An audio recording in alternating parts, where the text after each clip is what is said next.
this season not out of the question, they stand on the threshold of making history.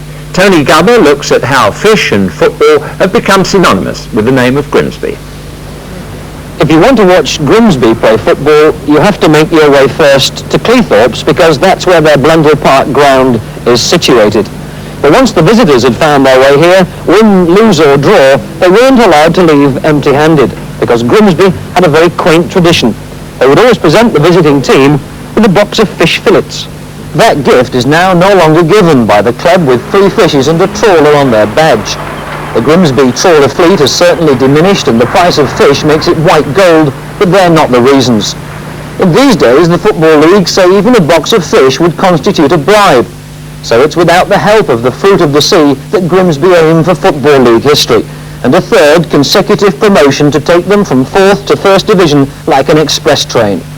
3 months ago, though, that dream seemed impossible, as Grimsby stood 4th from the bottom of Division 2, and match of the day saw them defeated 2-1 at West Ham. Up short for Brolly. Todd saves it, niches it. And Grimsby have 4-1 back through Stone. Undoubtedly, that was the game that changed our season, Tony, because up till then we had a bit of a bad patch.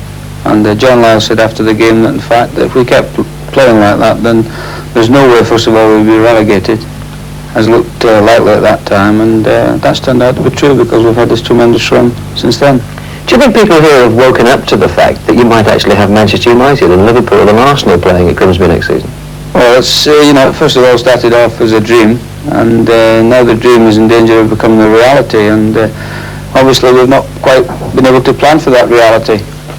Since the Mariners were formed in 1878, they've enjoyed 3 spells in Division 1, and their FA Cup semi-final against Wolves in 1939 attracted a record 76,000 crowd to Old Trafford. The club has been the springboard to managerial success for men like Bill Shankly, and in the early 70s, Laurie McMenemy, who, like the current manager, Scotsman George Kerr, was rescued by Grimsby from the despair of being unemployed, unwanted.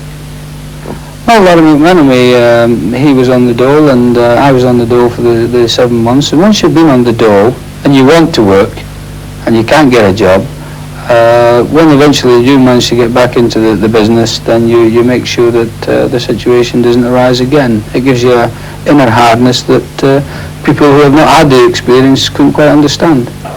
10 of the Grimsby team that faced Blackburn yesterday have already helped win promotion from Divisions 4 and 3. Only Trevor Wymark on the left is a new face.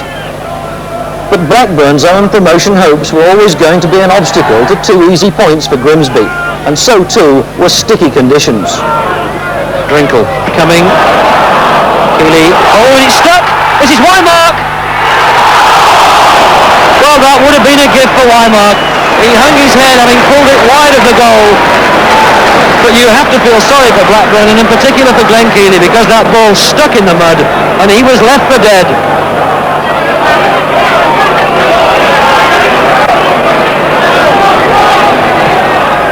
Rolly.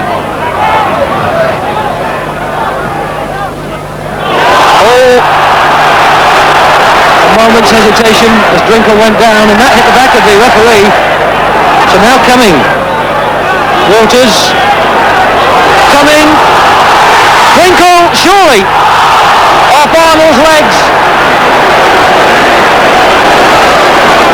The goalkeeper spreading his body to protect the goal, and Blackburn's heroic defence continued in the second half.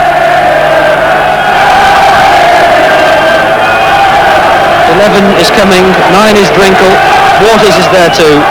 Drinkle, number 9, Wigginton, he must score!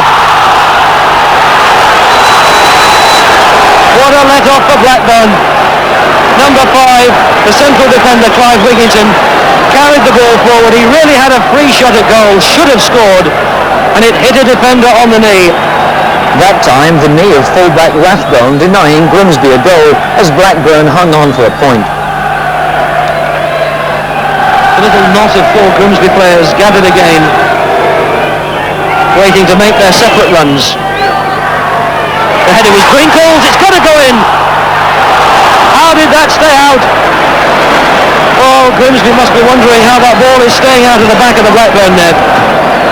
An absolute posse of players in that penalty area, and once again a body in the way to prevent the Grimsby score.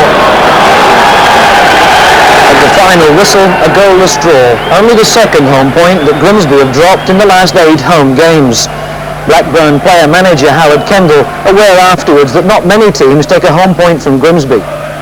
No, it's a very pleasing point. It's always a difficult place to come to. We gained 2 points here last season, so we've got a good record here. And at the end of the season, is this the sort of point you think that might make the difference between promotion and staying in the second division? Well, we've got 11 matches to go, and we started a run here last year, an unbeaten run, which carried us through to promotion. Naturally, we're hoping for the same thing this season. You're determined to get Grimsby into the first division? Well, I'm determined to take them as far as they possibly can go. If that's the first division, then that's where I want to take them. Despite the Football League ban, Grimsby were determined to present fish to someone. Well, as you know, Tony, this is a great fishing port. Not only do we have a great team, but we have a great community here, a fishing community. And on behalf of the fishermen of Grimsby, they've asked me to present this to you so that you can take it back for the match of the day, people, and we hope you've enjoyed your visit to the town. Well, we have indeed. Thank you very much indeed. That's a great surprise. Very welcome indeed. I'm proud to accept that on behalf of Match of the Day. Actually, just looking at it, it reminds me a bit of... But it's more like... And I wonder how many of you can lip read. Well, that point apiece does no real harm to either team's promotion prospects, thanks to 3 up and 3 down coming into being in 1973. You'll see from that table that if it still was 2 up only, the season would almost be over for the clubs chasing West Ham and Notts County. But as it is, the 11 clubs down to Newcastle still have everything to play for, as have all the clubs underneath, incidentally, except for perhaps for poor old Bristol Rovers.